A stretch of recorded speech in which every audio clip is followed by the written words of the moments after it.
सीमा हैदर एक सीधी साधी गांव की लड़की है जो कि सिर्फ 5वीं तक पढ़ी है, बस फर्राटेदार इंग्लिश बोल लेती है और कंप्यूटर अच्छे से चला लेती है।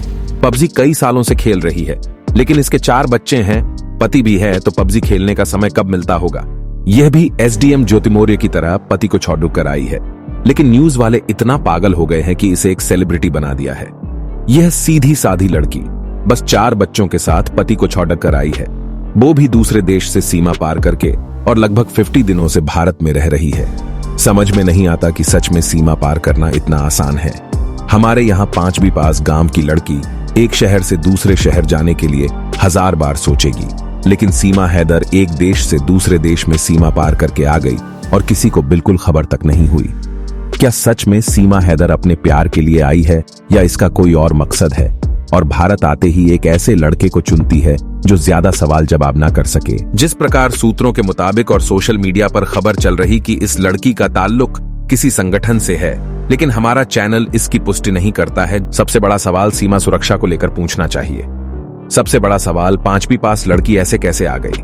सबसे बड़ा सवाल सीमा हैदर ज्योति मौर्य की तरह अपने पति को छोड़कर आई है, फिर लोग इसका सपोर्ट क्यों कर रहे हैं। इसे गदर फिल्म से जोड़ना बंद करें। गदर फिल्म में मजबूरियां और परिस्थिति थी, जिससे गदर बनी सीमा हैदर के पास से 8 मई का मोबाइल फोन का बिल मिला है और 8 मई को ही सीमा का पासपोर्ट जारी हुआ है, और इसके 2 दिन बाद यानी 10 मई को उसने पाकिस्तान छोड़ दिया।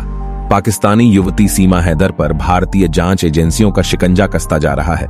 हालांकि अभी तक की पूछताछ में कुछ ऐसा नहीं मिला है जिससे उसके पाकिस्तान या उसकी खुफिया एजेंसी आईएसआई का एजेंट होने की पुष्टि होती हो। 2 दिन में करीब 16 घंटे तक चली पूछताछ के बाद यूपी एटीएस को शक है कि सीमा हैदर उन्हें गुमराह कर रही है। दरअसल 5वीं तक पढ़ाई करने का दावा करने वाली सीमा हैदर जिस कॉन्फिडेंस के साथ अधिकतर सवालों का धड़ाधड़ सवालों के जवाब दे रही है, उससे एटीएस और अन्य एजेंसियां सतर्क हो गई हैं। अब इस बात की भी जांच भी हो रही है कि कहीं सीमा पर नजर रखकर कोई उसे गाइड तो नहीं कर रहा है।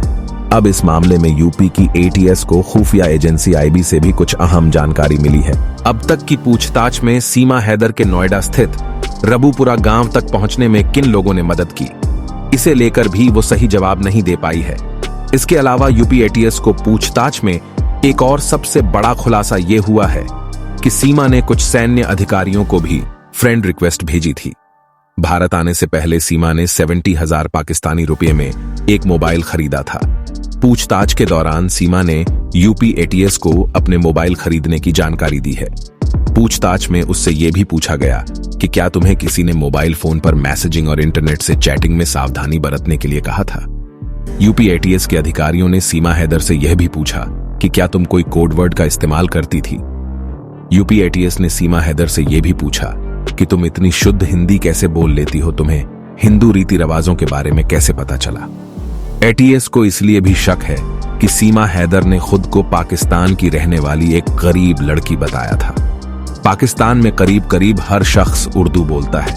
हिंदी शब्दों से पाकिस्तान में दूर दूर तक कोई नाता नहीं है, लेकिन इसी लड़की की भाषा में कहीं भी उर्दू नहीं झलकती है। सीमा हैदर के शब्दों में भी कहीं उर्दू के लफ्जों का इस्तेमाल नहीं होता है। क्या यह संभव है कि महज चंद महीनों में सालों तक पाकिस्तान में रही एक गरीब लड़की की भाषा पूरी तरह से बदल जाए। वो हिंदी के ऐसे मुश्किल शब्दों का इस्तेमाल करती है जिन्हें बिना पढ़े लिखे जानना संभव ही नहीं है। जो भी है, इस मामले की अच्छे से जांच होना चाहिए। जानकारी अच्छी लगी हो तो हमारे चैनल को सब्सक्राइब जरूर करना और बेल आइकॉन भी दबा देना।